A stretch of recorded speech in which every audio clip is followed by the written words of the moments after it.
Second. Chance. Then first and second, all in favor say aye. Aye. All opposed nay. Motion carries 6-0. Open Meetings Act is posted on the door back there. Roll call. Deb. Here. Jim. Yes. Chance. Yep. Tim. Yes. Wyatt. Yes. Myself here, all accounted for. So we'll now approve the agenda.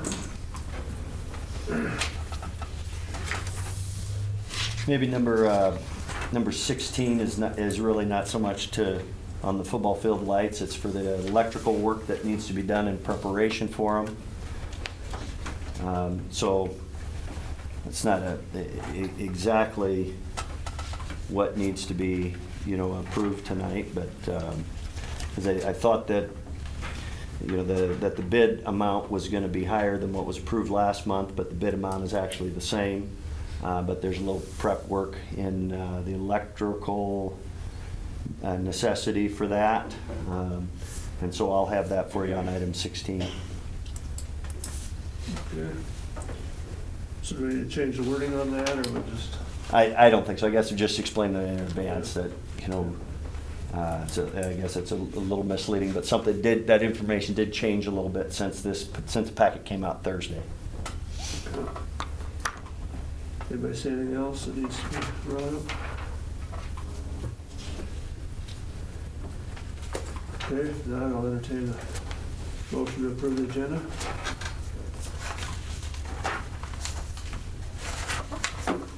I'll move to approve the agenda. Second? Second. Yes, the first and seconded, all in favor say aye. Aye. All opposed nay. Motion carries 6-0. Consent agenda. Let's start out with the minutes from the last board meeting.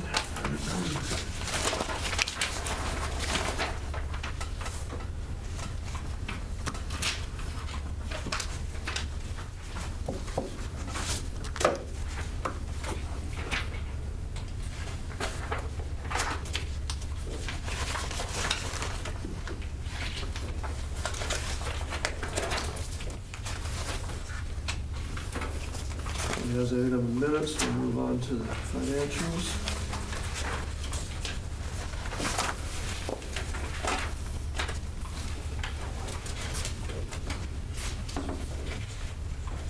I have to check yours.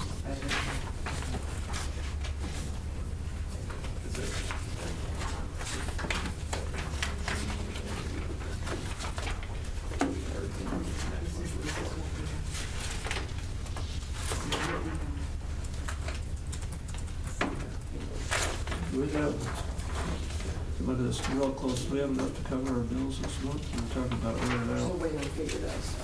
Okay. Do we have enough to cover this month? We did. Okay. We did. Okay. Thank you. It helps that some of the checks, bills are late, huh? It does, it does, and we should be getting a fairly good sales tax in.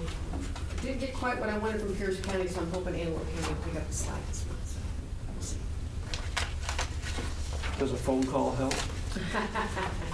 Well, what we don't, we get probably this month, will be next month.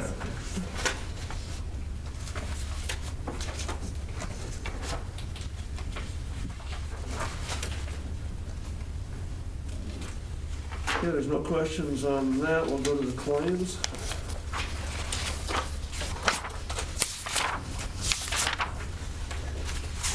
What was the furniture and equipment for 10,000? For Dolomer? From who? Dolomer? Dolomer? Dolomer? That's your wrestling mat. Oh, that's the rest of it.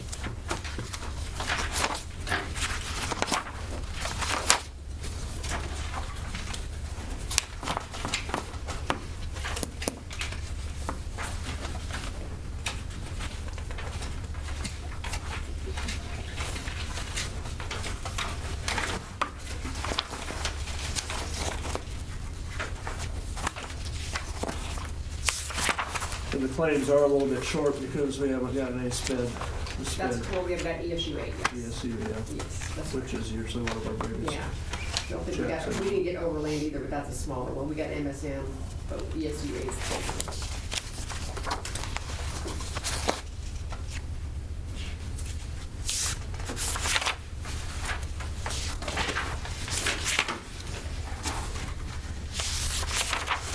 Questions on the claims? No, I'll entertain a motion to approve the consent agenda. I'll make a motion to approve the consent agenda. Second? I'll second it. First and second, all in favor say aye. Aye. Aye. All opposed, nay. Motion carries 6-0. Don't see any students. They're all in the Tartan Gym performing. Oh, But Mr. Peter is going to swing by after he gets done in the Tartan Gym to share on item number 8. So if we can slide him in after we conclude discussion on the topic that we're on, that would be awesome. okay, we'll do that. We'll move on to public comment. You're gonna speak? I gotta read my spew if you're gonna speak, so. What's that? I gotta read my legal before you speak. So. We are now at that portion of our agenda set aside for public comment. Each person wishing to address the board will be recognized by the board president. Also, each person wishing to address the board will be allowed only one opportunity to do so this evening. We request that you limit your comments to 5 minutes or less, and we will advise you when that 5-minute time period has elapsed. Please remember that this is a public meeting for the conduct of the business of the Plainview Public School District.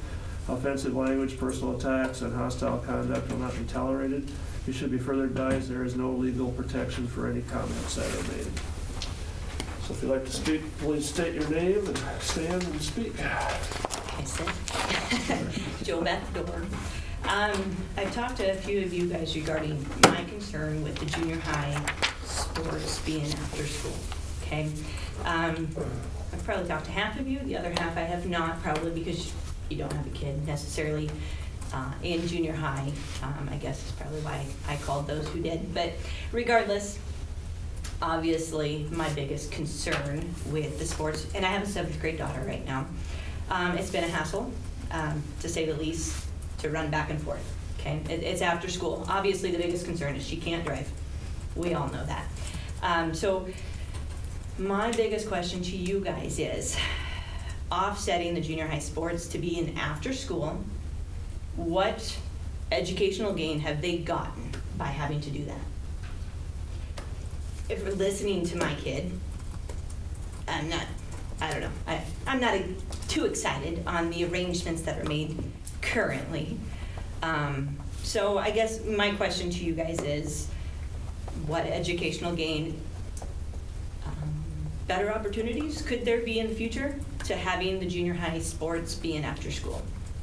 I mean, if I understand right, junior high is sports is 8th period, or at least it used to be, and I believe it's now an exploratory class. Does that sound familiar?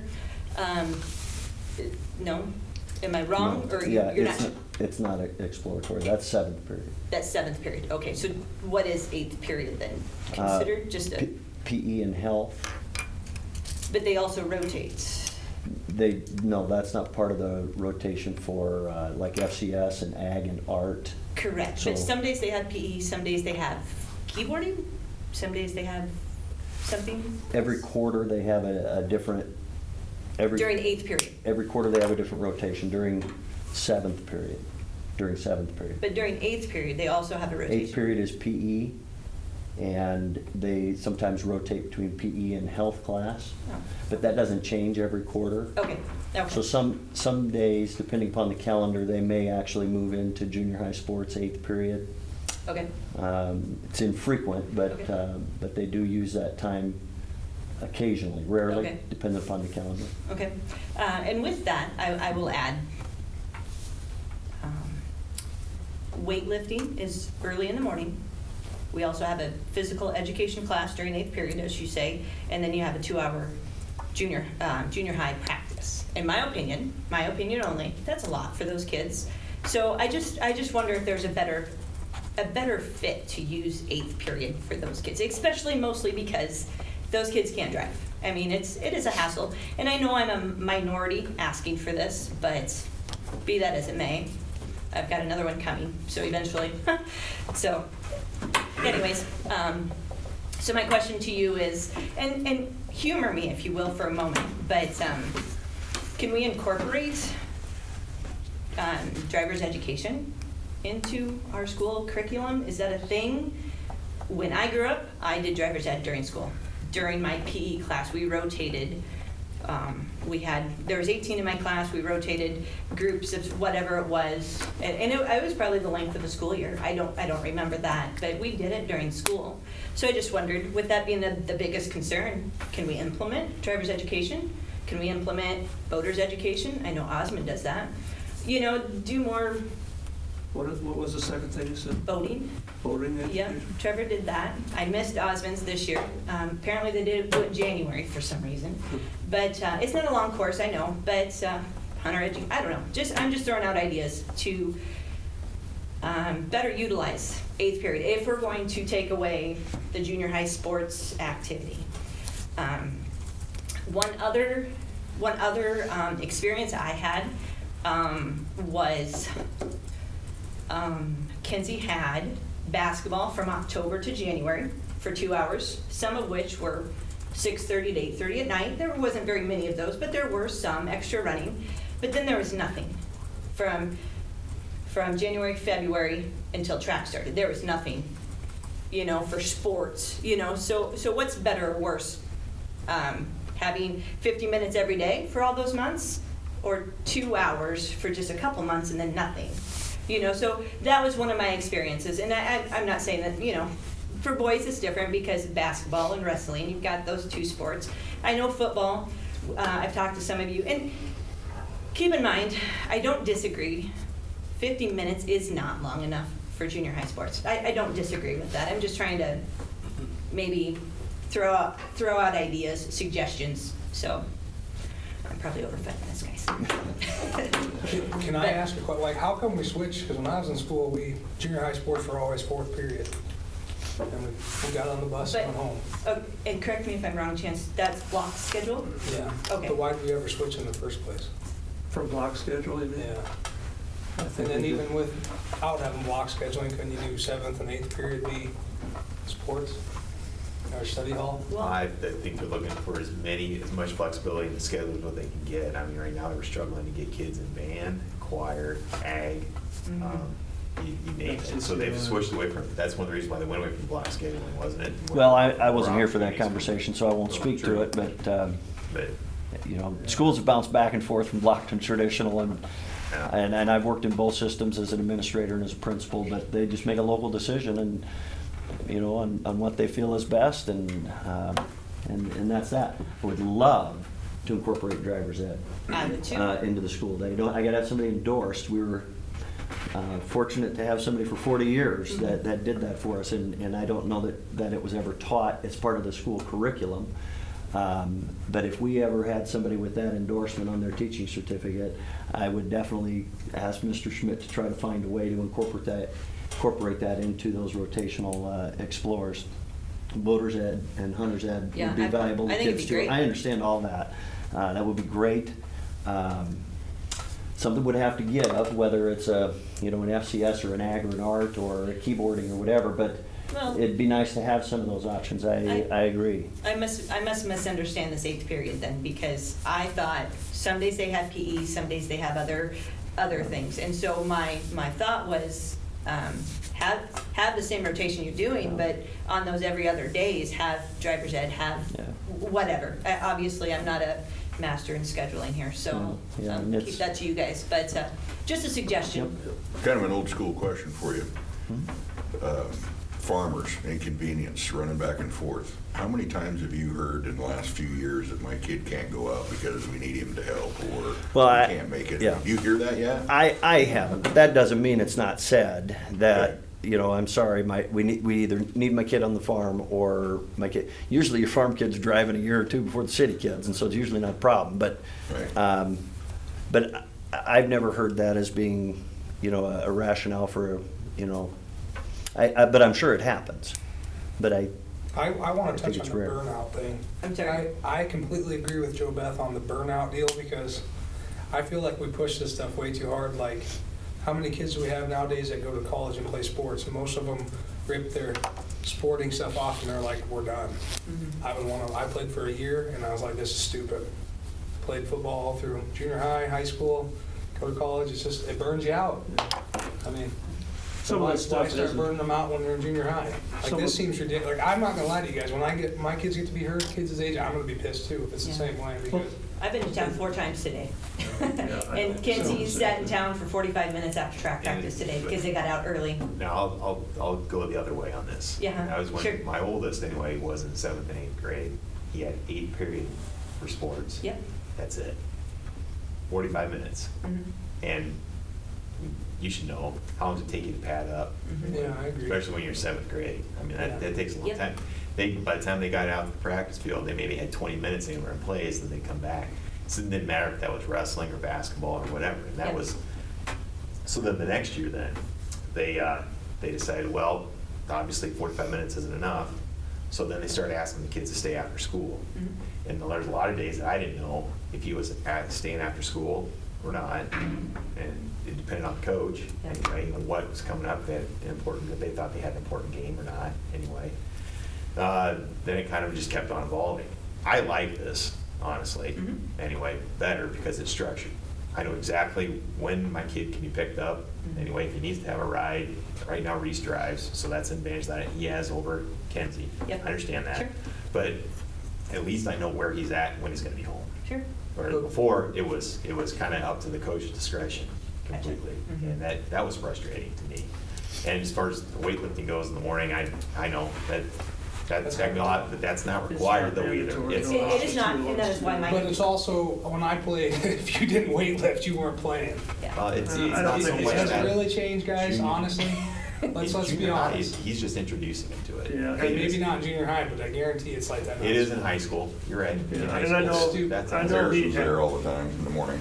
But he asked them if they wanted to continue weightlifting, and they said yes. It's- He was yeah. ready to shut it down, and they wanted to continue, so it's Yeah. not mandatory. But also on the rebuttal there, I would have thought that would have been something offered during 8th period where Mackenzie could have gotten an opportunity to do that. And I'll tell you, I won't bring her to town because I'm not coming to town that early. And so she does get out on that because of that reason. But can we implement weightlifting during 8th period? I mean, because that doesn't take I don't know. Anyways, I don't want to sit here and take up all your evening. I just want you guys to discuss it and think about it. Maybe, because I don't disagree with you, Wyatt.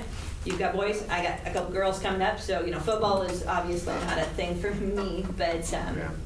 but And I- regardless. She'd be pretty good at football. What's that? She'd be pretty good I at know she football. yeah. And I wish Mr. Schmidt's here, I'm sure he's at I kindergarten know. graduation right now. Yeah. He can answer some of these questions Sure. for you and update us anyway on this. Some of this I don't feel right about, because honestly, we don't have anything to do with the curriculum. Sure. We don't And- have the schedule, do we? And this is kind of out of our realm. We don't micromanage, Yep. the principal's job. And that's fine. I just, Darren is Mr. Schmidt's boss. Sure. And we're kind of, Yep. we oversee the office of Yep. superintendent. and I'll We're tell you, here- we are I've here- talked briefly with Yep. him as well. Yep, Mhm. you and I Before I talked talked for to a while. you guys. Yep. Yep. So, And when we set this up close to a year ago, we did ask to have a report a year from that time on how things worked out, how they were going, Yeah. what changes they saw, so we expect. He Yeah. thought he would that report reevaluate, I coming up. think, if I Yeah. remember right, he said he'd reevaluate after a year. and my question to you on that was, how do you get a report? Do you ask parents? Do you send out a survey? I mean, do you just ask Mr. Schmidt's opinion on how it's gone? I mean, I don't know. I just questions I've. Building grounds committee, budget committee, kind of interacted, I don't know.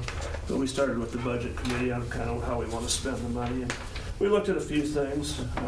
Tim, you want Yeah, did everybody get? Yes. There you go.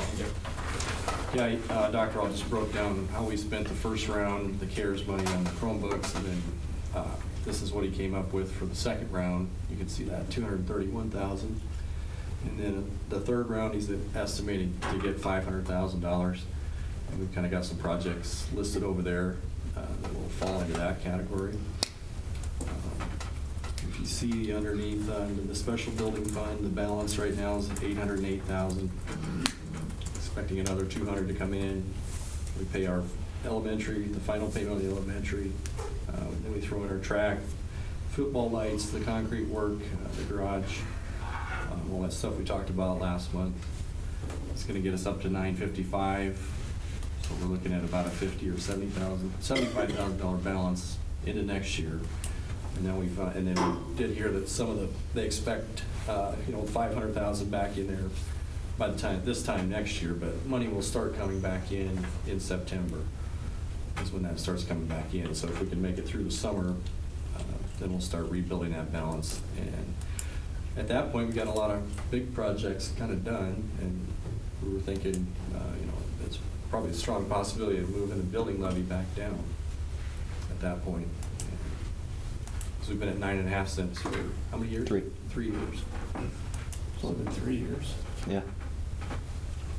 But, yeah, it does, we won't have much of a balance to start with, but again, the funds are there to be, we've taxed them, they're there to be spent. We don't like to sit with a real big balance in there either, so. These are all things that are needs. They're not, so much wants is what Right. you need. Yeah, all these things on the right column are things that we've looked at, possibilities. I don't know if you have questions on any of those. But that's not from the building fund, correct? No, That's this would all that- come from these would all qualify. And I think one thing that needs to be explained too, because who knows how it's gonna get advertised anyways, that these federal stimulus dollars, you have to spend them to get the money back. Right. It's not like they're just gonna cut us an $800,000 check and we can just sit on Store it. it, right. Anyway, if you don't spend the money, we don't get it. But you can kind of, in a roundabout way, you can pay Gail and Tom's salary and Sure. do some of this stuff right away that we were gonna do anyway, Right. and get the money right away. You're right, you're right.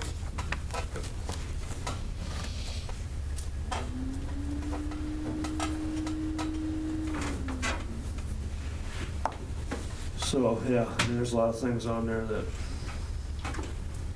are old. And, if you have the money now, you can use them to replace them, but Those front doors, how old are those? probably when they built the building. Well, you said they've been replaced, so. Yeah, I think probably, maybe when the windows were replaced, we're thinking 30 years. So, I've requested a couple estimates on some of these in your right-hand column already, just to kind of give us an idea, anything with air quality qualifies as an allowable expense, and falling under that are windows and doors. So we've got plenty of window and door replacement options, I think, to consider. And so I've started to kind of inquire already, and things are pricey, and inflation is ticking up, I think, for a variety of reasons. But there are thousands of companies across the country that know that trillions of dollars are being sent to school districts to spend, and there are plenty of solicitations for those funds.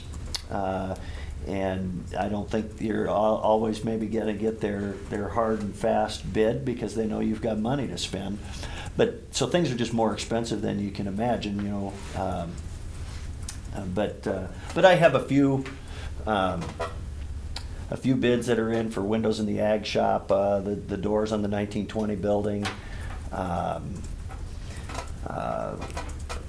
the AC unit, HVAC unit in the ag shop is out. It probably needs to be replaced. I've got a bid coming for the HVAC unit for this room. So we'll probably be bringing you some things periodically over the next couple months. We've got 3 years to spend the ARP funds, but my grant proposal will be due before school starts, so sometime probably mid-August. So I'll have to have some pretty good idea by that time. That's why I wanted to start the conversations already. Now we'll be able to amend those, so whatever it is, whatever my application is approved, it can be amended, but there is a deadline. You better have something in by, I don't know what that hard and fast date is going to be yet, but we'll want to have some good idea by the end of the summer where we'll be with this. I did request a bid to replace the windows in the 1920 building, which are in really pretty rough shape. That'll probably come back pretty high, you can imagine. But just want to give you options, obviously. I'm gonna tell them about you doing the HVAC or the energy. Yes, we're going to do an energy audit for this whole building to replace those boilers. Well, they're original, and we stick anywhere from, if Gail were here, he'd tell us anywhere from 3,000 to 10,000 a year in them. At some point in time, you know, we may have to put 20, 25, 30,000 in. I don't know. They're 43 years old. They don't pass the eyeball test. I mean, if you want to walk across the hall and take a look at them, but they heat this building, and at some point in time, they'll need to be replaced. That would be an allowable expense. So that's either going to have to come out of special building. That's either going to have to come out of levy funds or stimulus funds. But I guess it'd probably be good to know what that might be. So I've ordered a no-cost energy audit, which we may or may not have by next month's meeting, but I'll keep you posted. Are you doing both buildings? I mean, that building? over Nope, there, that one, that baby is solid. And it was quite a investment. Does anybody have any questions on any of this? When you do these bids, like, do you go to like 3 or 4 different people, or like, do you do any like local bids, like, so we're spending money in Pierce County instead of, or Antelope County instead of Omaha, or whatever? Okay, we don't have a whole lot of people in Plainview that will replace those windows or those doors. Okay, so Glass Edge, who's done all of our doors for decades, they're our first call to replace glass doors because we want them to be consistent. So he's my first call for HVAC. I call a variety of people. Carlson's out of Wausau. They do a specific kind of HVAC. Ruts does a different kind. So depending upon the project, will determine, you know, who I call. So the pricier it gets, obviously the more folks, you know, we try to get involved. Now, if they've got to have to sub something out, so for example, Ruts has already called a local electrician to provide that service for, you know, that part of what he would do. So yeah, when we can, certainly, I guess we'd consider Norfolk maybe to be local as well. But a lot of what we need to have done is beyond the scope of what might be offered in town, but hopefully some of our locals would be used as contractors. Jake did the lights in the gym, and we replaced all those lights, so yeah, we use local literally, yeah. And what the official ruling is, if it's over 100,000, you gotta have more than one bid. If it's under 100,000, you don't have. On a capital construction project, not necessarily if you're spending 100. So if it's construction, that might be considered different than replacing, you know, windows for example. But I think if you've got brick and mortar over 100,000, then by policy, yes.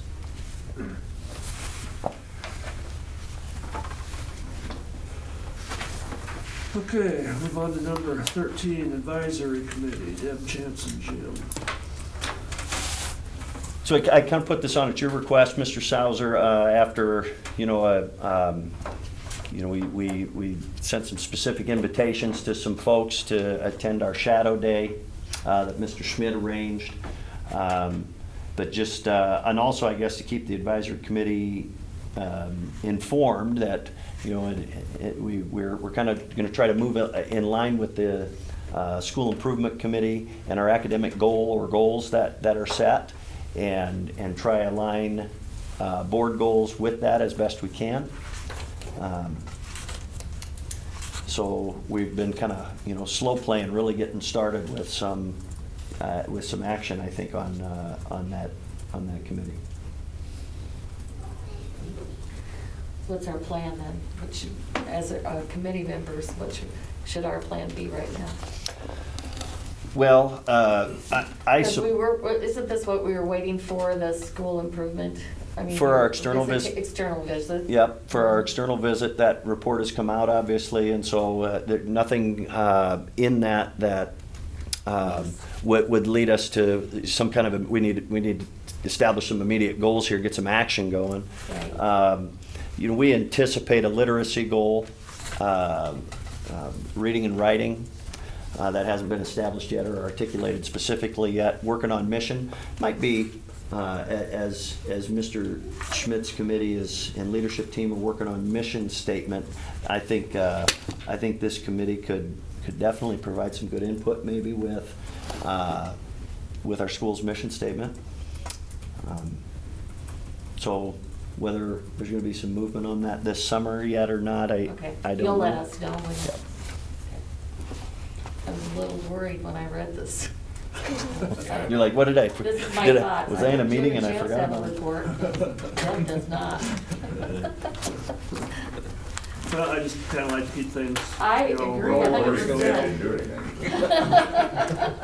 I thought it was gonna be a short report. Okay, good, I just didn't wanna drop the ball already. Okay, review board policy 507.01 and 507.02. Do you have any questions on either of these? I mean, again, the primary reason to review board policy on a monthly basis is just so your eyes work through the policy handbook and you recognize what's in there. I mean, because I quite honestly, and it works for me too, it's the only way I really oftentimes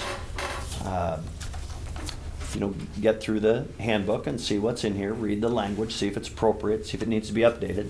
As you know, we do subscribe to a policy service through NASB, so they always push out when we have necessary language changes. So most of the time, if we have a language change, it doesn't come really from our recommendation here during our monthly meetings. It'll come from NASB, which is going to be motivated by statute changes at the unicameral.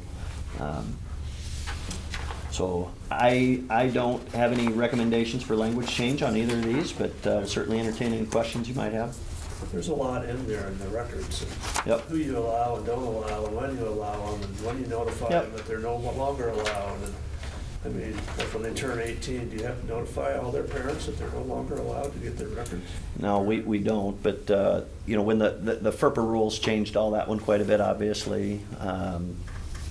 Is it all in the handbook so they have Yep. access to knowing that?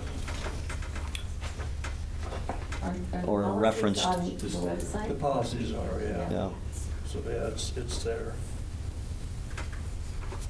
Have you ever had any issues with it? The what? Have you had any? I haven't. I don't know that if Mr. Schmidt has out of his office. I mean, We've had a few community members ask for addresses and stuff like that, the mail stuff, where we've had to say no, but other than that, no. And that's very rare Why would you have their address in their records in their high school? from their demographics. So like if they're wanting to mail something out, like, Just like alumni banquet stuff. baccalaureate last weekend, they wanted to mail some stuff out, and we can't give them their addresses unless it's school ran, so.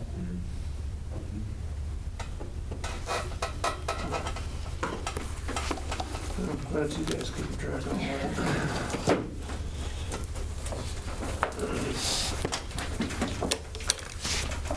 Okay, we're on number 15, board development.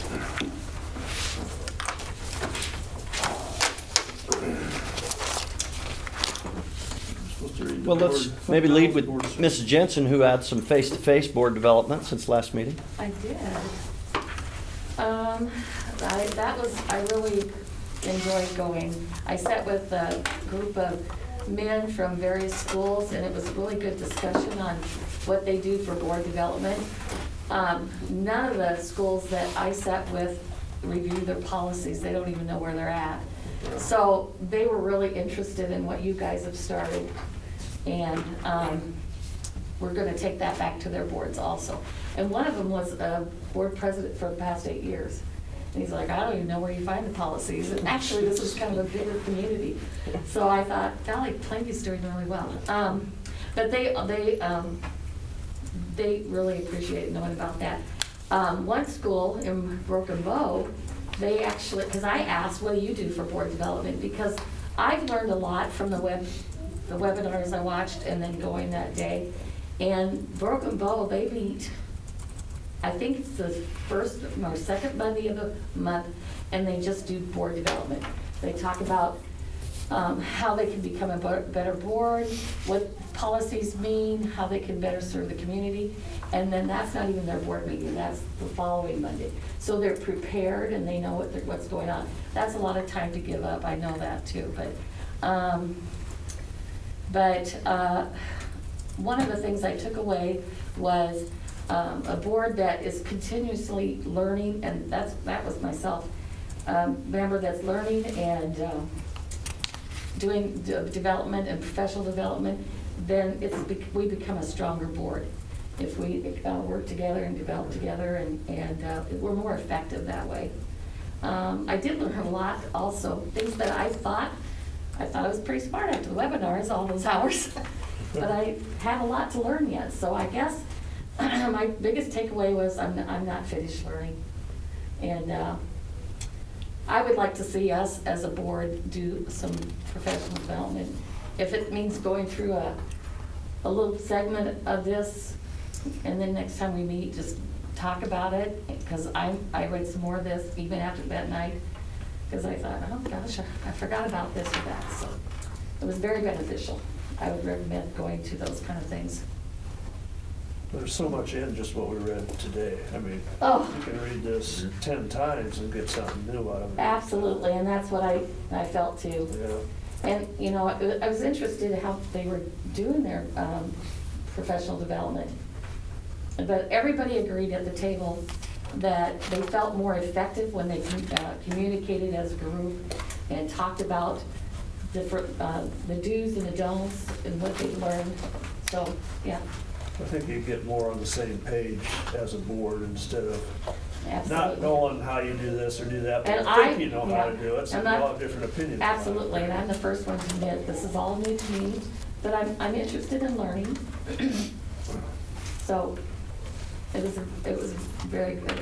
I thank the school for paying for my way. I'm not sure what it cost, but it was worth it. Well, there's only one guy here at this table anyway that has more than 3 years' experience being on this board. So we're all kind of newbies. It's him, we're all new. Yeah. That's, we Yeah. don't have very much experience at this. But I went through this with the webinars, and then of course, they were following a lot of this, but I learned a lot more that day that I didn't know in the webinars. And even going back through all my notes that day, I'm like, oh, I forgot about that, yeah. But, yeah, there's a lot to know. I think it's kind of like the policy manual. It's good to go over this, and so you remember things that you might have forgot, and just to I see it, think you so gotta too, try and a every little now bit and at, then. little chunks at a time. You know, like you're doing, what you guys had already set up with, those, it was 4 men that I sat with, and they were just really interested in how you guys have set up reviewing the policy. So hats off to you guys, because I didn't even pretend that it was my idea. I usually do, but I didn't, because I already told them I was new, so that wouldn't apply, but. How long have we been doing that? Well, I'd say I can't take credit because they were doing this when I came on, so. it's Well, been that's going on for a long impressive, time. because, you know, I assumed that was pretty protocol for boards to do, but that was interesting too, just visiting with different schools. And you know, if you go to state school board, you can get a whole different aspect, you know, on budgets and Mhm. all different kinds of things than what you got just on school board Yeah. here, you know? It's a Yeah. whole different world then again. Yeah, but I'm always, the more information, the better for me, you know? I really think it's good for every board member to go to at least one learning event a year, for sure. Yeah, Just to and pick like I up said, I something. enjoyed visiting the gentleman at my table. It was just interesting to listen to the guy that had been on for 8 years, and, yeah. So. I just, as a recommendation from there, I think it's like Tim said, if we could go through and read it, a couple pages or a little category, and then discuss that every time, that would be beneficial to us as board members. And that way we're on the same page too, on those kind of things. You know, like this section we read tonight, we could have just read one page and had a discussion on it. Absolutely. You know? I wouldn't So want that's to the do whole too thing. much, because it does take some time, Yeah. you know, and then I always have to reread and do some thinking about things, but that way it forces me to go through this and be current on it, The more times you read it, the more it sticks. right? So, anyway, we can include that on our agenda, and I think that would be a positive thing and effective for us. Maybe we need to break it up into half a chapter. Yeah, I don't think you need to do Sometimes the whole packets are big section. enough as it is, yeah. Because each of the sections is pretty packed with information. Yeah, But if you would, we don't want to get through the book too fast. Might have a test. no. Like I said, I had to reread it myself, so I think just one part of it, not even a chapter. So, anyway. Does anybody have any questions on anything they read, or something that they didn't realize, or don't agree with, or?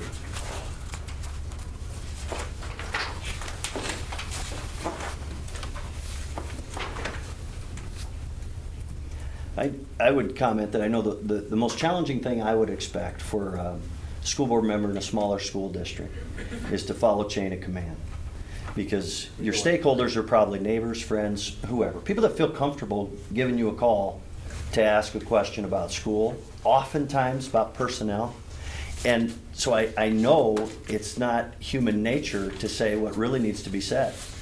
That's not my responsibility. You're talking to the wrong person. Call the teacher, call the coach.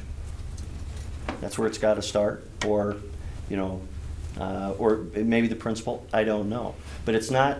Well, I'll get an answer for you. It doesn't work that way. It's not supposed to work that way. But if what I've found out is, if that is the way you do respond, you will find your phone rings more frequently than you really want it to, because people will think that they can, bypass the difficult conversation, which is, I should go directly to the source of my concern. And I'm going to ask my neighbor, friend, somebody I have coffee with or whatever, to go and fight that battle for me, or ask that question, or to get that answer for me. So that I know is challenging. It might not be so in a bigger district where, you have 6 board members for a school district of tens of thousands maybe. But I know that is more challenging in a rural district, is to refer folks. You guys are questions about policy, budget, but otherwise, there's got to be about 2 or 3 or 4 other levels before something should get to you, and that should be very, very rare. So if it does get back to the board after all the other channels, if you're involved in it along the way, you can't be a part of that decision when it does come to the board, because it's kind of like being on a jury. If you know all the hearsays and everything, you can't be part of the jury. It's called a conflict of interest. He's writing that quick on. We have a lot of those in our school.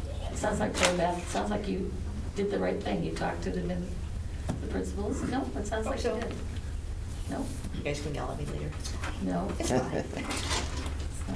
But anyway, yeah, they did talk about that a lot, about the chain of command and how important it is to follow that.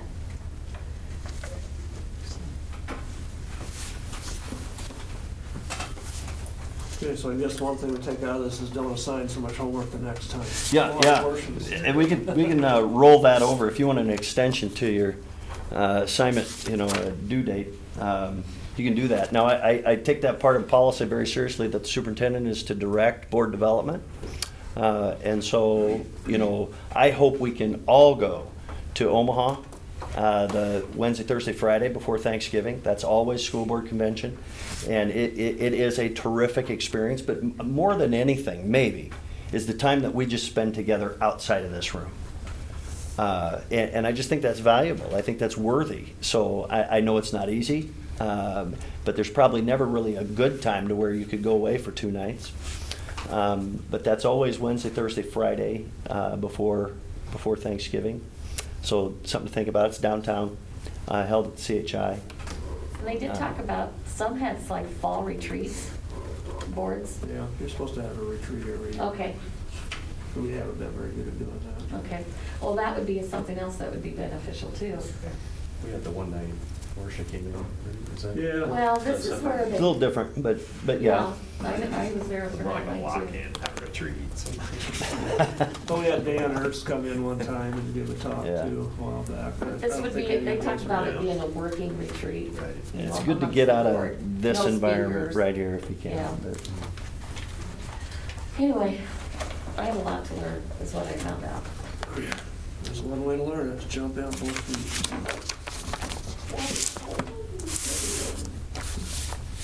Okay, we'll move on to action items. Number 16, discuss and take possible action on bid to replace the football field lights. Could we possibly, Mr. President, move to 18, because we have a guest here to address number 18? Yeah, yeah. Okay, discuss and take possible action on installing a sprinkler system for the football field. So we've got that archaic system of connecting the lever up to the thing, and it pulls it across the field and takes several hours, and you gotta move it over to the next hash mark and so on. And that's just the way we've done it for a while. Not very efficient, it's, was free up until a couple of years ago, then the city put a meter on that hydrant. But, so that's fine, that's the way it is. But, a sprinkler system is somewhat, common for modern football facilities now. Now would be a good opportunity to do it. We've got a pro lives right here in town who's provided 40 years of service to our school district. You will have to provide some references, though. But I wanted Coach Moeller to come and at least talk about what that process would maybe look like to go ahead and do that. Usually when I'm in here, it's not good, that's why. He's been called to board meetings before, right? Well, I put some, got some numbers and, for supplies, installation, a bore on the track twice, one for the clock, maybe one to get the water. Over by Jan Rodney's over there, that fence line, that's supposed to be a 6-inch tube, about 1,100 gallons per minute, 72 pounds pressure. So, and then we gotta find, got some numbers for, Kurt Hart can't cut that pipe, gotta have somebody special come in and band it, so we can get a T on there so we can get some water out, and reduce it down to a 2.5, so I can go down the sidelines, and I would put in a set of 3 6 times, one down the middle, 2 on the hash marks, all the way down, just to do the old rectangle football field. That doesn't include anything out here, because I don't think in the future yet we know what we're gonna do with all that stuff out there. Okay, so when I added all that together, that's 26,000. Okay, now if you think about it, the problem is the guy who has to come in and cut the pipe. We called him up last week. How much you think it's gonna cost? You gotta get this big tube, you gotta band it, and he doesn't get back to us. Okay, so Kurt Hart told me a couple years ago when we talked about this. He said, "Oh, that might cost $8,000." I don't know how much. Well, then when I asked him today, when he's busting out cement down there by Casey's, I said, "So that's what it costs you? So what about, is that both you guys?" "No, that's just that guy. Ours would be 8,000. So that's where you get the 16,000. That's the questionable number, I think. Everything else is, like 5,300 for the supplies is right here. That was 2 weeks ago. So the board, $12 a foot. When I called the guy up, Bauer. And I thought we'd go from wherever they dig the hole, probably go to where the end of the end zone. And then I could cut into there and start putting my stuff in. Then we got a bore under the track and maybe go into the grandstand if that's where we're gonna put the clock. So that's the stuff that is pretty well, we can figure that out for about 200 foot of bore, but I can't figure out the stuff in that hole where they're gonna put the T in to a 4-inch, so I can go to a 2.5-inch, and then Hart's got to put a meter in there and maybe some type of backflow, and I don't know. So they just shoot. I'm hoping they shoot super high there. So that's kind of how I got the numbers. So if you want to, there might even at the ends of this PVC, maybe I'll add some stuff so in case we ever decide to go somewhere else, I have stuff there. Because once you get it in the ground, you got to find it. And cut into it.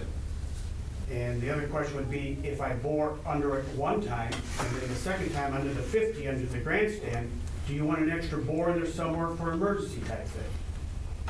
Since he's up here. That's what he said. I will add this. He says, if you have the material to put under the ground, they can use that. I don't quite understand how that works. So that might be an extra part, because that was about $3,000 for the bore.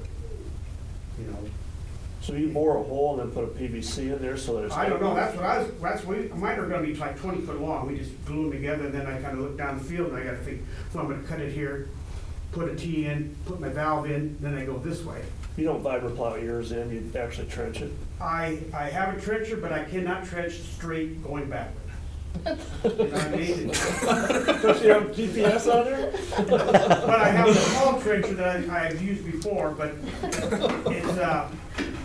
it's smaller and it makes a nicer cut, and I think it'd be a little neater as far as I can maneuver better. And I don't want to be, what makes you think I can even get across the track if we're gonna fix it? You know, how am I gonna get there? Well, not backwards. That's straight. Right.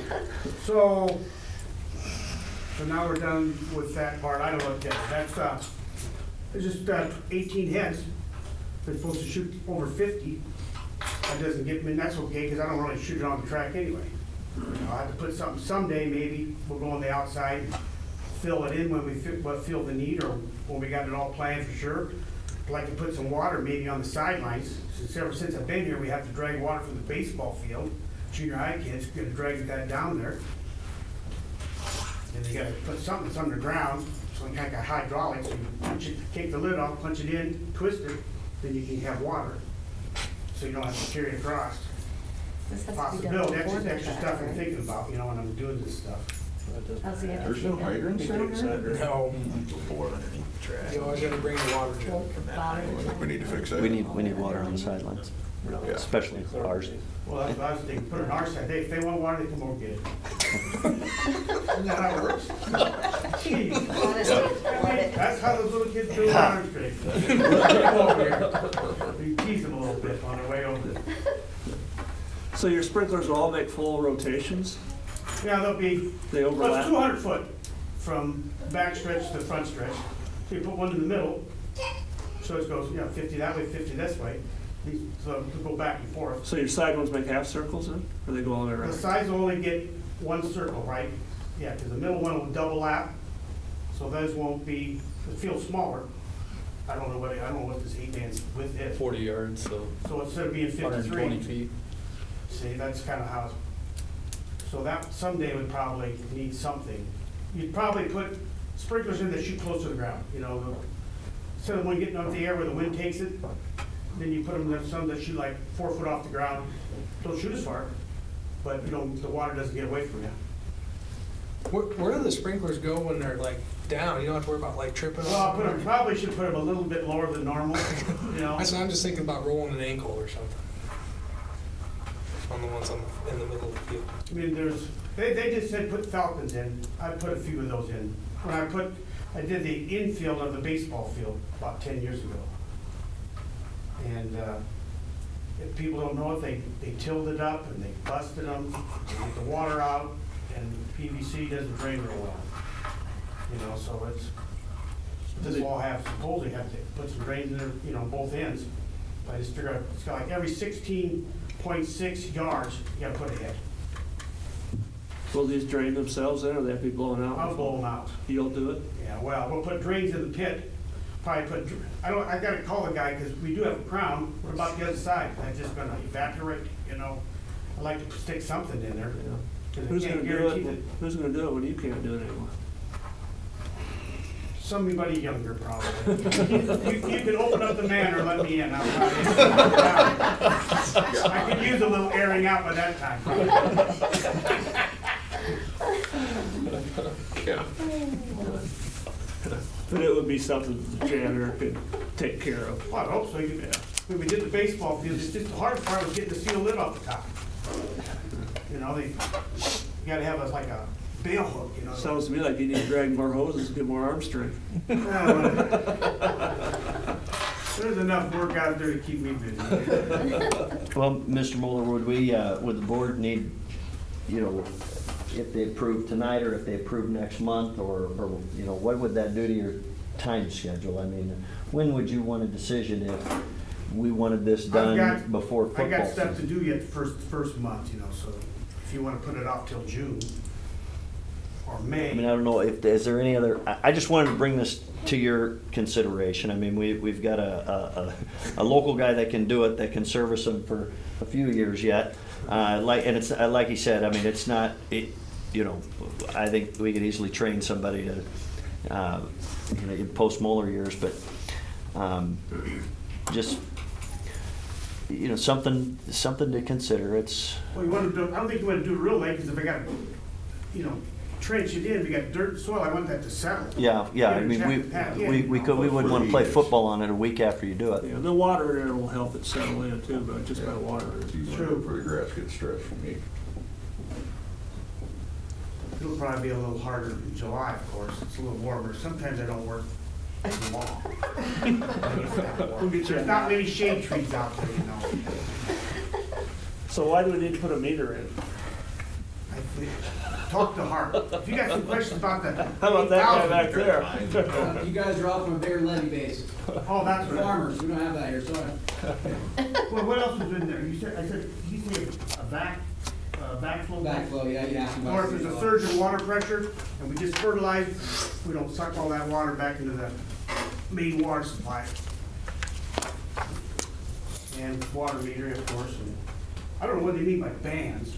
Are these sweated in or? No, for that big, they'll actually cut the pipe and have to splice it, it's so big. It's not like, so normally in our services, you scoop like bore a hole into it and tap it, and it's so big, we actually have to stop the water, cut it, splice a T inside of our main. So that's kind of the expense part. That's the expense part. And we don't know what this all costs for sure, because we don't know what we're getting into sometimes. Yep, and I mean, the longer you wait, if you guys are interested, we're not on our time, we're on whatever company's capable of doing that time. And they won't know until they dig the hole, what they're dealing with. So we won't really get an estimate until they got the hole. No, they're gonna be like everybody else, I'm sure they'll quote you high and you'll hope for the best, I'm assuming, but yeah, it could be worse than what it is, it could be better, I don't know. But I'm saying your problem is, if you wait for June or July to make it, they might not come in 2 weeks. You know, it's like all other contracts, it might take some time to get it. What's your current bid? What's the? 26 was the total number there. I'm just thinking if you, for sure, you should say, let's get the water, get the hole cut, you know. But you're only at 5,300 for parts, is that right? For your- Yeah, that's what they For your PVC. got me right here, and your for heads, right? 18 heads with all Yeah. the reducers, the couplers, I would be willing to bet you could, if that would water drive volume gun would happen to break, you probably could replace it for 5,300. And we wouldn't find it before the field dried up. We wouldn't find one before the field dried up.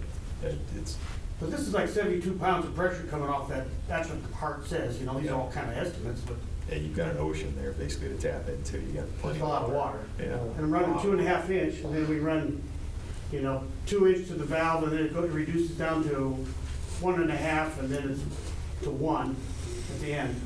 It's just the trenching part, you know, it's not 1 inch, you can't move it. It's got swivel arms, you put a coupler on there, it's got a swivel arm with the arm, and then you can take it, twist it a little bit, and move it down, and move it where the dirt is, and screw your head right on it. You just can't move it this way, like, oh, I'd like to move it over 3. No, you can move it up and down any way you want, but you can't move it out, because that pipe is 20 foot long.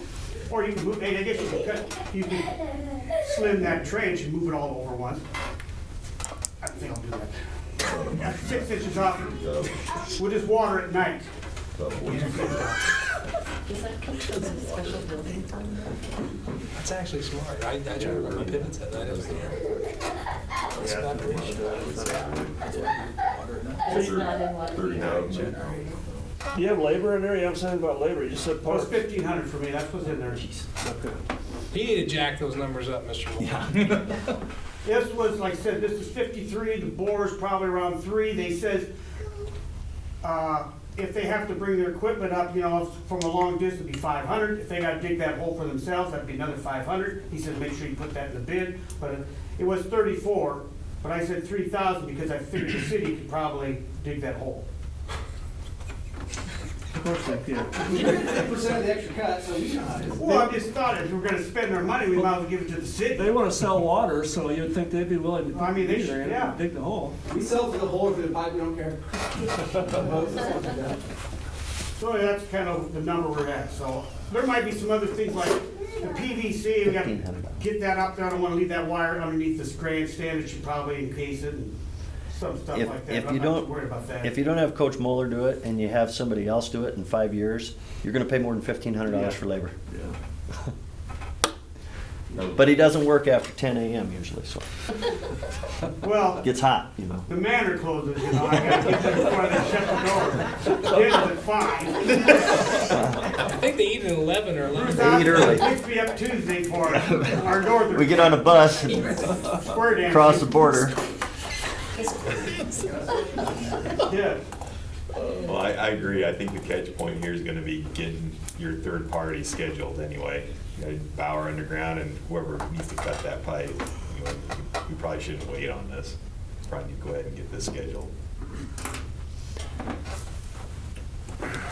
Whether or not we I'll make a motion to approve the bid, the amount of not to exceed $30,000 without board approval for Mr. Miller's sprinkler system, underground system of the football field. Second it. Okay, it's been first and seconded. Deb? Yes. Jim? Yes. Chance? Yep. Tim? Yes. Wyatt? Yes. Myself, yes. Motion carries 6-0. Okay, thank you for your time, Coach. You need a ride back to home? You know the way. Flashlight? I got a phone, man. Just head to the east, take a left. Wait a minute, what it is? Oh, yeah. It's over with. They shut the door on me. We got the battery? Well, I always got the reserve place. I was over at Tassumar just in case. I'm out of here. Yeah, Start that's probably digging good. Probably good that you exit stage right before you. Drop the line from you. Okay. Yeah. Entertainment value. Number 16, discuss and take possible action to bid to replace the football field lights. So wanted to share just a little more information with you, and then kind of, I guess, the reason, that, we discussed it last month and you approved, $225,000, but just, I've got a little bit of information from them. We plan to light the football field to 30-foot candles and do so as if you were playing 11-man football. So the whole field will be covered, an 11-man football field will be covered. Fixtures that are taking care of the track radius, bleacher fixtures on the home side, security fixtures on the visitor poles. Poles are going to be moved to the outside of the track. 25-year warranty that includes light levels for 25 years, parts and labor, parts for the system, lifts and cranes needed to do any of the work, shipping all equipment to one location, control link system which allows for easy operation, poles, light fixtures, control cabinet, ball tracking fixtures.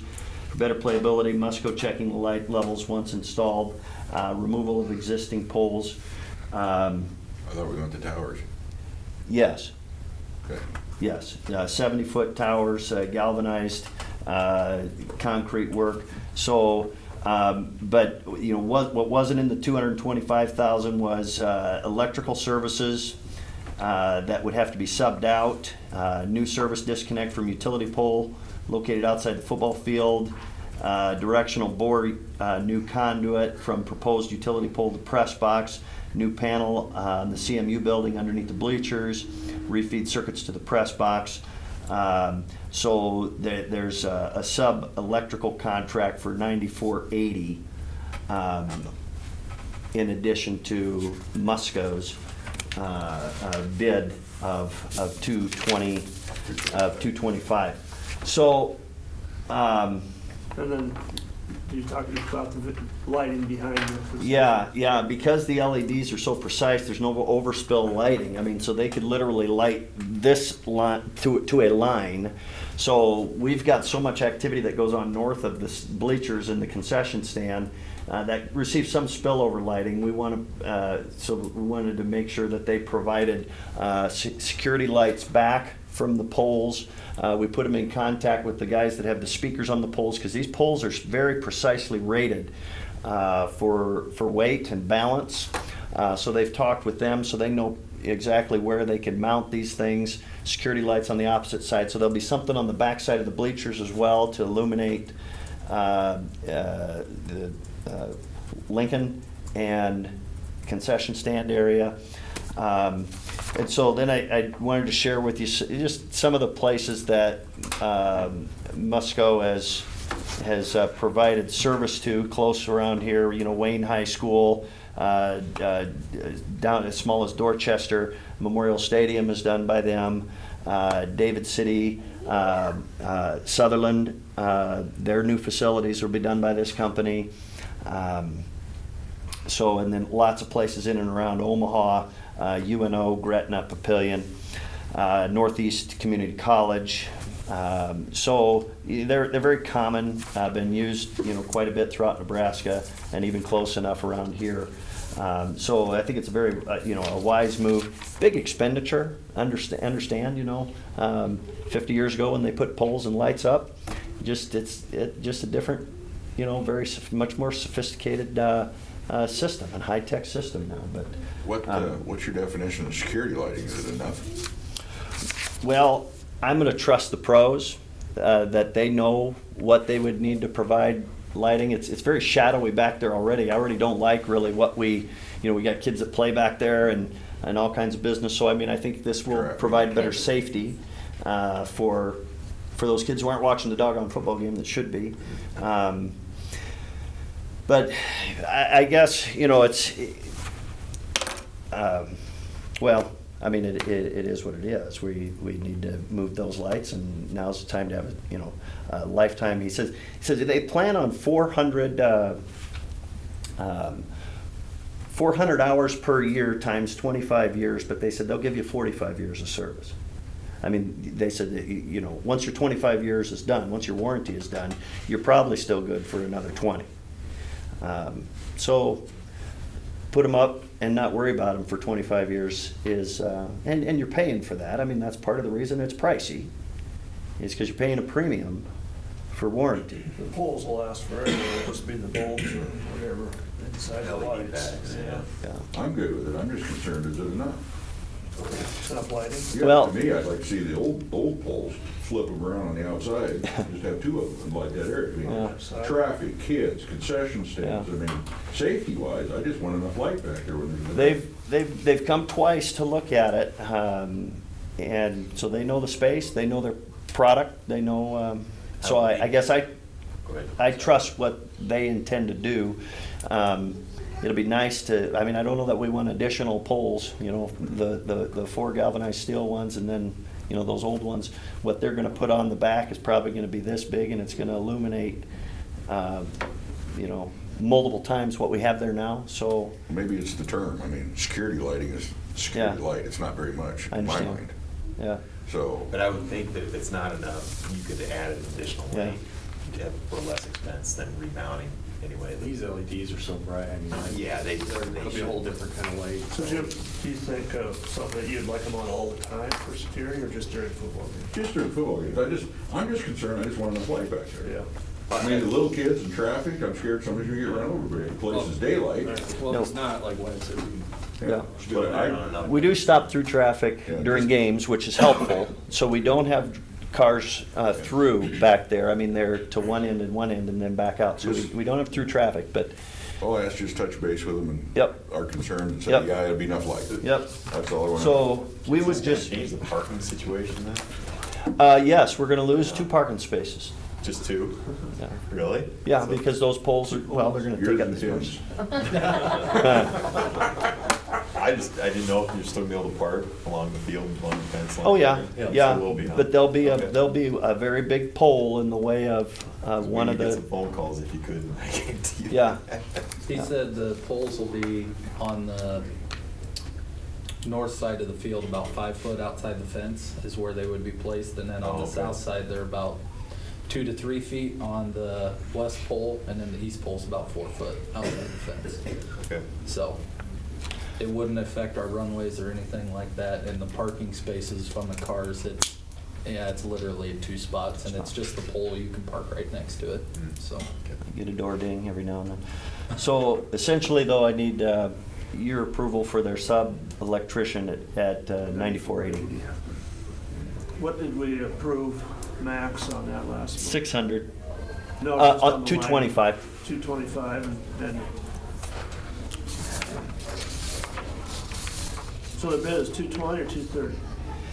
The bid is 225. 225. That you approved last month. So that's right. I have a sub-electrician for 9480. So it's either approve the 9480 or not do any of it. You gotta have the 9480 to do the polls, so. Well, yeah.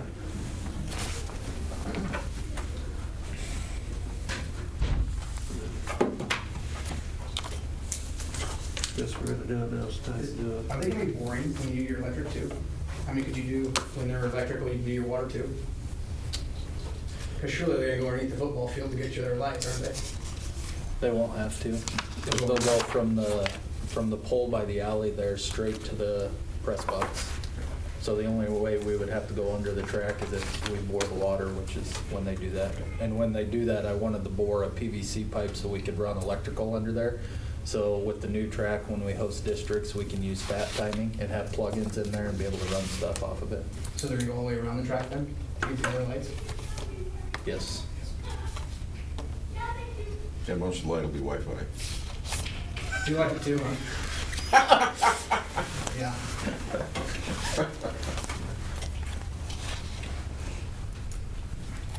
Well, is there any more discussion?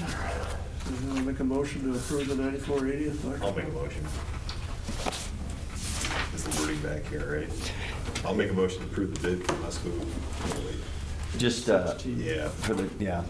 for electric subcontractor for Musco for 9480. All right, I'll make a motion to approve the electrical subcontract from Musco for $9,480.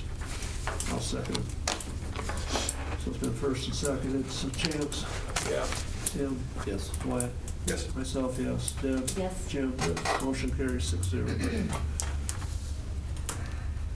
Okay, number 17, discuss and take possible action on technology purchase.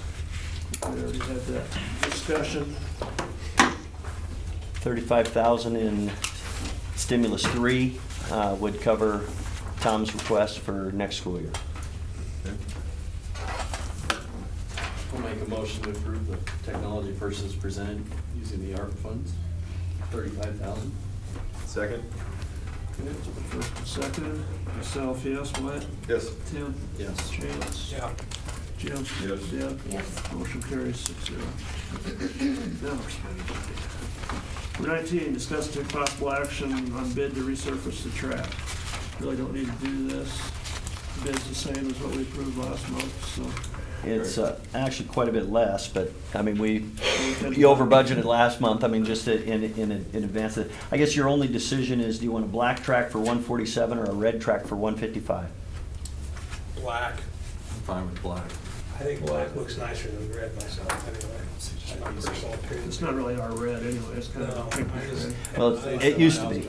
It used to be. After X amount of years under the sun, but I think black's a pretty good. Okay, so do we have to make a motion to approve that? I suppose. I'll make a motion to approve doing a black track. You think, Wyatt?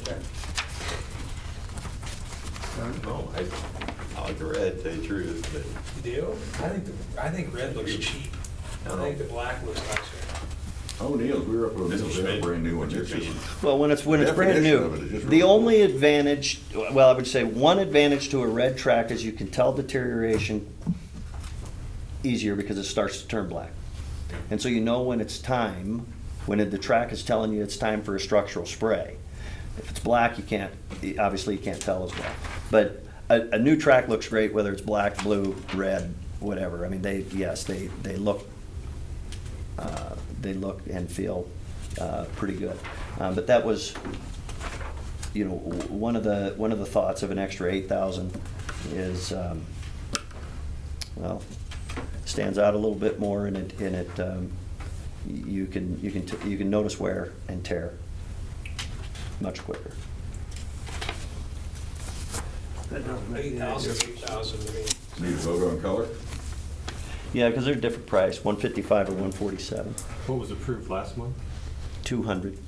for the track? Would you need to approve the whole thing again then? Well, we wanted to have, I guess, accept a precise bid, have the board approve a precise bid. well, I guess if you go with a black track, that almost covers your cost for the electrical subcontract for the light stuff, Yeah. right? So, 8,000's 8,000. yep. I'll go Okay, so we have a along with motion that. on the floor. Is there a second? I'll second. Okay, it's been first and seconded to do the black track. Okay. Myself, yes. Deb? Yes. Jim? Yes. Chance? Yep. Tim? Yes. Wyatt? Yes. Motion carries 6-0. 20, discuss and take possible action on a bid to replace doors on the 1920 building. park money. Well, this is, the reason that we would ask you to consider this already tonight is because he'd have to order them. I mean, if we wanted to have them done before school started, and there'd be no necessary guarantee of that, but contractors are not offering 30-day bids quite so often anymore because of inflation, but I wanted to give you an opportunity to consider this one, and it's $28,211 to replace 3 doors. $28,211, and there's a whole lot of work that has to be done around those door jambs because the original space from 100 years ago, all of that was tore out when they put these doors in. And so if you go take a close look at it, you can tell that, yes, all this white cover board was put around here, and they did some finish work on the inside as well. Well, that's all gonna have to be reworked. So it's, well, like everything, it's more than you might expect. Those would be covered with ARP funds. It can wait. But if it were approved tonight, you'd probably have a good chance of having that done before the start of next school year. We could then use that as access doors. Those doors are not access doors. They're only used for essentially emergency exit doors. They would be half glass doors, so it would, obviously cosmetically it would help tremendously, but also it would illuminate the interior of the 1920 building. We would put a fob on that so teachers that teach in that building would be able to enter right there in the front door and not have to come in and go around. But just wanted you to have an opportunity to consider that.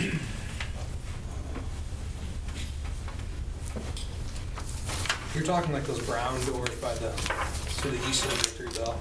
I'm talking about the ones that face south on the 1920 building. Yeah, right. I think they're red. Are they red? They're red now. Yeah. Brown. They were brown for a lot of years. We decided to cover up the rust with some paint. The day we looked at them, they were letting some cold, it wasn't even cold, but you Yeah. could feel they were letting Feel there. Yeah, they're getting a little loose.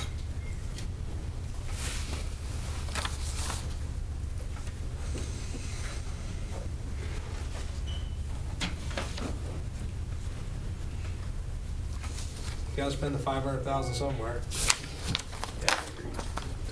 Yep. So, Okay. You wanna make a motion? I'll make a motion to accept the bid in the amount of 2811, 28,000, 20,000. 211. 211 from Glass Edge to replace the 1920 south doors using ARP funds. I second that motion. First and second, Jim. Yes. Deb? Yes. Myself, yes. Wyatt? Yes. Tim? Yes. Chance? Yes. Motion carries 6-0. Okay, number 21, discuss and take possible action on bid to replace the retaining wall and other concrete work. So I have competing bids, one from Ashoff's, one from Clausen's. It's pretty much apples to apples, a little bit different concrete depths on a couple of the pads. So if you recall, last month, and this was a part of Building and Grounds survey of necessary concrete work, beginning with the south retaining wall, which continues to crumble. At some point, somebody might determine it to be a safety hazard, but to incorporate a handicap, ADA accessible handicap ramp on the south side. And then moving over to the east side of the building, the concrete pad and retaining wall on that for the 6-stall garage that had been discussed and approved last month. Continuing to move around to the north side of the building, we've got a 30 by 30 pad right outside the boys' locker room doors that is just beat up really, really bad that should be replaced. There's an adjacent 30 by 30 area of earth that's a mess. That's an option to just concrete all of that. And then down at the track, your pole vault and jumping runways, and also need a concrete base before the polyurethane track goes on, and then to move our high jump area into the track area. We need an 80 by 80 pad, concrete pad, 5 feet or 5 inches thick, as a base for the polyurethane area there.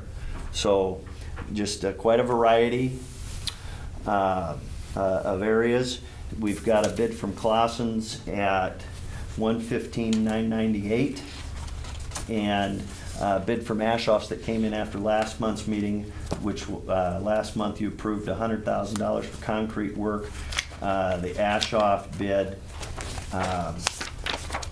is 165 and change. So obviously, you know, they're just, it's mostly, like I said, it's mostly apples to apples.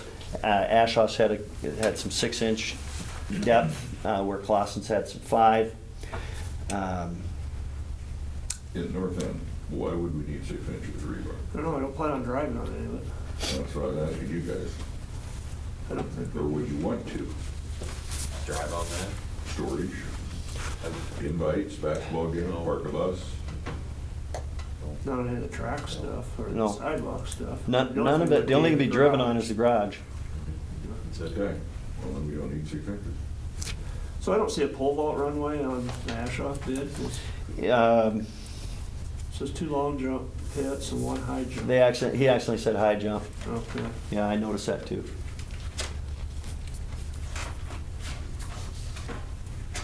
Another thing we looked at when we were walking around, actually as a budget committee, out here in front of those 3 doors we just agreed to replace. There's a hole in the concrete out there. What you looked at under there, it's probably 3 foot deep underneath. I mean, there's no dirt underneath that concrete in that spot. And where it's gone to and what's going on there, we don't know, but. Well, a lot of it's been joining, the flat work around that sidewalks, and all that, they're really falling apart. I'm not sure if that's, should probably be an item for next year for the summer project, or I wonder if we want to let it go that long, or if we shouldn't have them cut 6 or 8 by 8 square out of there while they're here and fill the dirt in and or something there. I don't know, temporary. We sure hate to have somebody, I mean, the cement is cracked, so. They could get a camera down it or something, see what's going on here. You know, it's a pretty big hole, but you just know what's down there before you.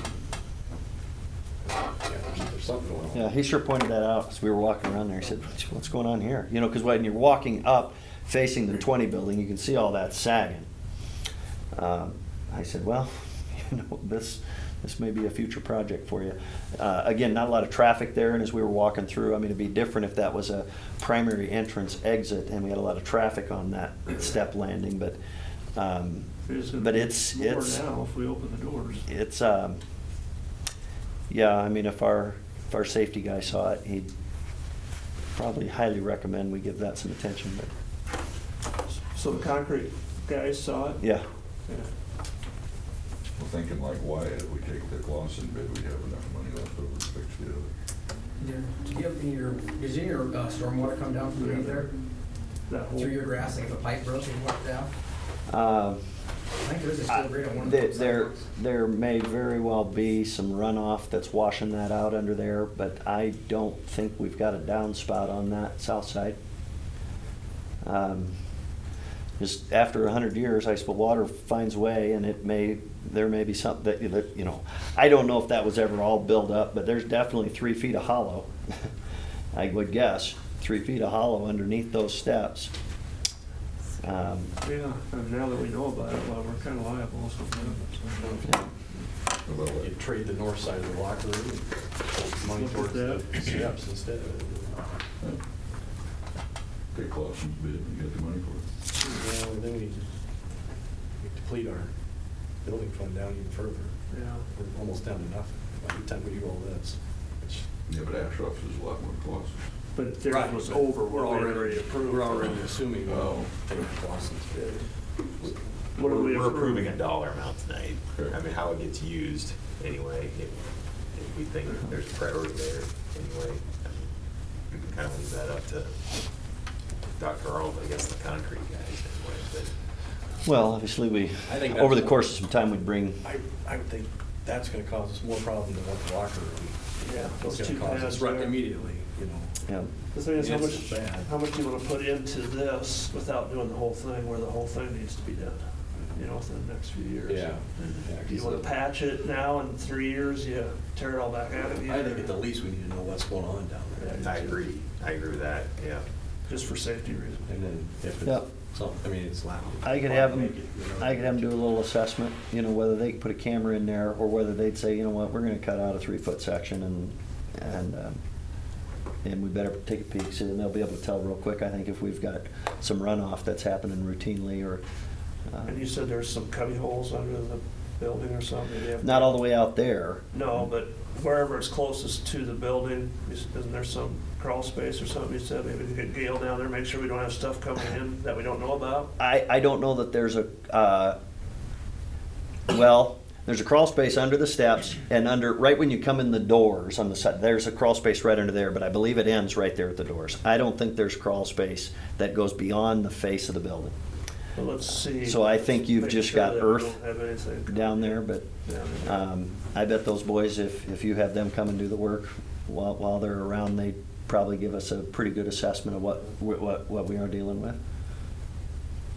Yeah, you wouldn't want that to cave in and then the whole facade of the building, if something happened there. Especially after you put new windows in it. Right. Doors. Yep. Did you talk, is there much benefit of lowering that wall, that, along the sidewalk? No, we didn't have a bid leveling that and making a shorter wall. We just tear out and replace what's there, rather than Because aren't they gonna tear out the dirt behind it? to- ramping all that. Or, so we just said replace that wall. I didn't know if it'd make more sense to. Well, you got more labor and dirt work then. We don't know what's underneath that dirt, whether there's no gas lines or anything like that you gotta deal with. Well, I mean, if you're tearing up your sidewalk right there behind 20, you know, the 20s building, you're gonna be digging all that out. You're gonna be tearing that up anyway with equipment. They're gonna be right on top there. I mean, I don't know. it's up to you guys. I I don't was know. it was just a suggestion, because to form a wall, are you gonna have to dig out dirt behind it to form it up? You're not gonna use the dirt to form it, are you? I mean, you're gonna have to dig out behind it to do. We're not gonna do anything. The Well, I know, but you the said pros equipment that we would be- pay are gonna do it. Yeah. I see your point, and there's probably some benefits, but I think there's also some negatives to doing it too. You know, I don't know that there's a cost savings whatsoever. Is it easier to push snow? I don't know. It'd be harder to mow, possibly. You gotta reseed it, you know, is it gonna wash before you get it reseeded? You know what I'm saying? There's, Do we have any underground sprinklers around the building? Have we ever thought about that? I mean, Dr. All wanted that, day two he was here, he wanted underground well, sprinklers. I've always driven Like a by nice lawn. Pierce's school, and I always think, gosh, their school looks really nice, and then I come by Plainview, and I'm like, yeah, it's burning. Our school looks pretty, nice. There's always room for improvement. It's something that we can talk about down the road. We just haven't I put it as our remember priority. talking about it back when I was in high school, that was like freaking 15 years ago. We've had a pretty long list. Okay, so you have a $115,998 is your lowest bid for the concrete work.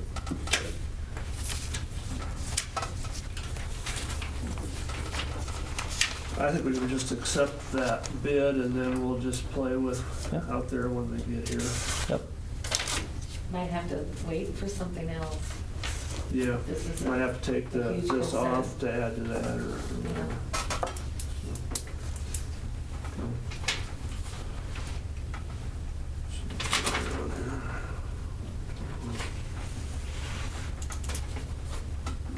So I'll make a motion to approve the bid in the amount of $115,998 from Clausen Brothers from Wausau for concrete work on the projects as presented. Is there a second? Second. Whichever. Dr. Thorpe. Myself, yes. Deb? Yes. Jim? Wyatt? Yes. Tim? Yep. Chance? Yep. Motion carries 6-0. Reports, 22, activity director's report. End of the year events, we have district track coming up here Wednesday, district golf is then on Monday. state track will be Wednesday and Thursday of next week, and then state golf is May 25th and 26th, I believe. So that's kind of the end of the year. We have the athletic banquet on Monday night, the 17th at 6 o'clock. Summer schedule, we've got the weight room put together. Coaches are adding to a Google sheet that we have, putting all the kids' stuff on there. Camps, open gym times, all that stuff. So if here next week, we'll print it off and give each kid a copy of it so they know when everything's going on. And then the weight room will open up here on the 24th. We'll do some testing, and then that Tuesday after Memorial Day is when they start their programs for the summer. So that's where they're at with that. The Pirate Gym is going to be getting redone, the floor refinished on the 22nd is when they're going to come in and do that one. So that gym will be off limits until June 1st, I believe, is when that'll open back up. So I think that's about it for activities. All right, so we're going into administrator? Yep, go ahead. So all testing is complete, which is a huge sigh of relief. So NSCAS and MAP testing. The only thing that's left is cadence testing, which is when we have elementary students read to us, and that's coming up on Thursday. And that just takes one day to get through, so. Awards night, we had the academic honors and awards night last week. We have graduation on Saturday at 2 o'clock. We have practice graduation here Friday at 10:30. And then we'll take the seniors out to eat at lunch, or for lunch at Mary's. And then athletic banquet Monday at 6 o'clock. And then elementary has their awards at 1 o'clock on the 18th. So as far as summer school, we have guaranteed yeses for 7 to 10 students per grade level, just depending on the grade.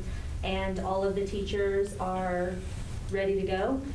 We do have our new teacher, Carissa, is going to come in and teach one of the grades. She's very excited about that, coming in and getting to know the building and some of the staff. But otherwise, we are ready to go with summer school. That's going to start what day? On the 7th, June 7th to July 1st. Is that Wednesday or Thursday, that first? The first is Monday. Monday. Monday to Thursday, 4 weeks in a row. 4 days a July week, 5 1st days is a a week, Monday? 3 days a No, week? July 1st is a Thursday. There you go. I thought you were talking about June. Yeah, because we're going to the I think it's second, four, because yeah. we have that Friday. Yes. High school wise, we have about 10 to 15 kids. There's a few that could get off of that list. It just depends on how this last 8 days goes for them. So hopefully a few of them get off. MTSS training, we have a MTSS group. We have 2 teachers from the high school, 2 teachers from the elementary. Is that it, or 3? 3. 3 and 3. Mhm. So they did 2 1 full day trainings with the ESU, just presented to our staff. Last professional development we had, going over kind of where we're at, where we're looking at going. And so this coming year is going to be what we're really building into, and that team's going to be taking over and start implementing quite a few different things that are coming up. Which starts in with our school improvement. We did start looking at developing a mission and vision. I just sent out perceptual data surveys to parents at the high school level this morning. We did all the students today during homeroom. And then we did the staff, and then our last PD day, we went over the staff data and started breaking that down and going through it and where we can see improvements and what we can do different, which essentially leads to us developing our goals. And that's what we had our data team meet and start filling in our longevity for data so we can see trends, and that's where we're gonna start putting all that together and figuring out what our goal's gonna be, which we know will be reading. So. As far as IXL, district-wide, we've answered 936,736 questions.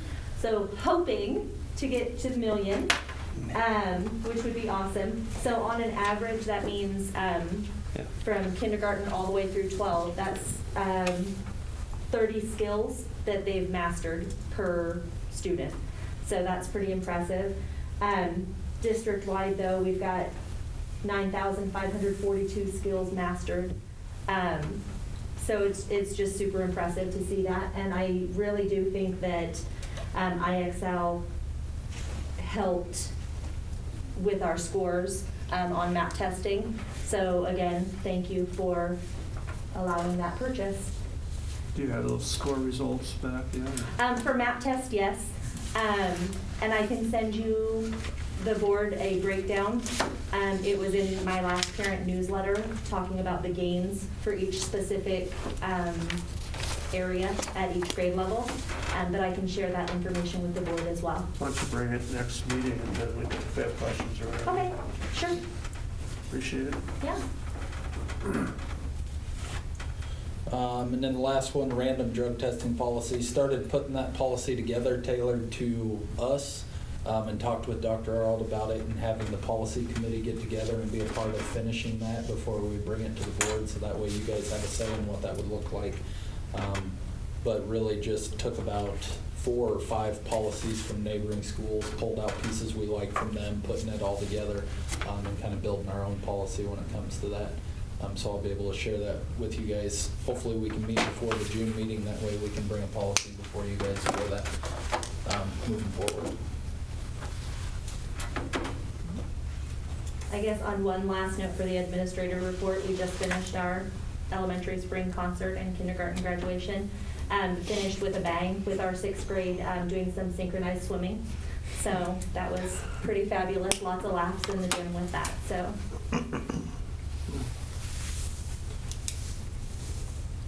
That's it from us. Short Alright. and sweet. Any questions? Okay, thank you guys. Big gal. And then before President's report, I'm not gonna say anything, so I'll get out of here. Superintendent's report. Okay, I'll use your time then, if that's all right. No. Yeah. Let's see, I've got a list here, but a couple things to add. We've talked about a few things there. Happy to, as Mrs. Thompson mentioned, we hired Chris Eichberger's 2016 grad of Plainview High School, so it's always a bonus if you're able to hire alumnus to come back and teach. So we're happy to have her. She's the teacher we hired as a result of your approval of using stimulus funds to hire an additional teacher for 4th grade. So she's on a year-by-year basis. We'll certainly advocate for at least 2 years.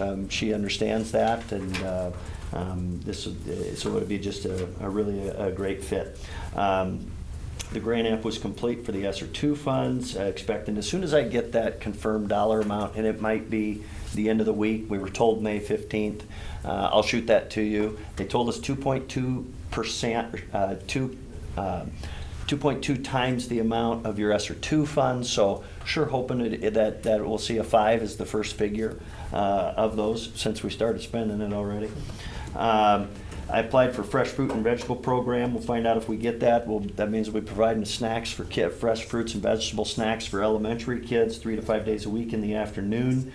I've got 2 building permits that we're going to ask the city to consider and a zoning board to consider. We want to expand the fence of the preschool playground. They have to be in a completely enclosed area. We want to move that fence to the west or towards the bandshell park, give them some grass space. Right now they just have a play structure and a whole bunch of wood chips.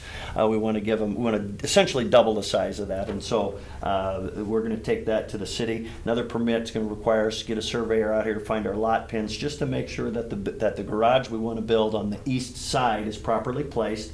So Gail's been out there and done some work. Mr. Tarr came and visited with us, as well. No certainty on where those lot pins were, but want to do things right. Certainly got to pass muster with the zoning board, so that's in process. I don't think that'll be a complicated process, but we got 2 permits, for those. We've had 2 requests for option-in students for next year. So I thought I'd make sure I report that to folks, because I know that's something that catches everybody's attention. So we've had no request out. We've had 2 requests in. This is a picture of Mrs. Thompson receiving the new Elementary Principal of the Year Award for Region 3. Okay, so we're very proud of Mrs. Thompson, certainly. And certainly certainly sad to lose her service to our school district and to our kids. We've been notified that on Friday, there's going to be a potential protest that takes place outside the school doors by an organization called Nebraskans Against Government Overreach. And their mission is their grassroots group dedicated to halting the government overreach affecting citizens across Nebraska, preserving the liberty of Nebraskans, and raising public awareness on informed consent and individual civil rights. They're calling on parents to pull their children from school on that day and to protest government overreach in public education. So that's scheduled to be from noon to 2. Don't know if anything will happen. But they called on Plainview, whoever follows this, I mean, this was pushed out to us by our legal counsel to say, hey, this may happen, they're entitled to do it off school grounds. We decided to go ahead and close campus for Friday because we don't want our kids going to Subway to get a sandwich and coming into any kind of confrontation with somebody who wants to talk with them about government overreach in their public school. So we think that's a safety issue potentially. Certainly amendment rights to do that if that happens, but I just wanted you to be aware just in case you hear there's a big protest going on at the school on Friday. Because there very well could be. Now, if kids find out that they're supposed to be pulled from school for this, they may be bringing the idea to you, and saying, we got to get it, my gosh. And so, well, I guess that would be a civics lesson. So that would be okay. But protesters have to stay off school. Yes, they cannot be on school grounds. They know that. Okay. So I think our law enforcement's been. I haven't talked to our local law enforcement. They've probably been notified. They get word of these things too. I'll probably check with the chief and just say, hey, let's just stay in touch if we need to. Don't anticipate any problems. I would expect that if there is something, it'll be on maybe in the city park, across the street, and that'll be fine. Is that a potential thing that's happening or something that's definitely happening? It's potential.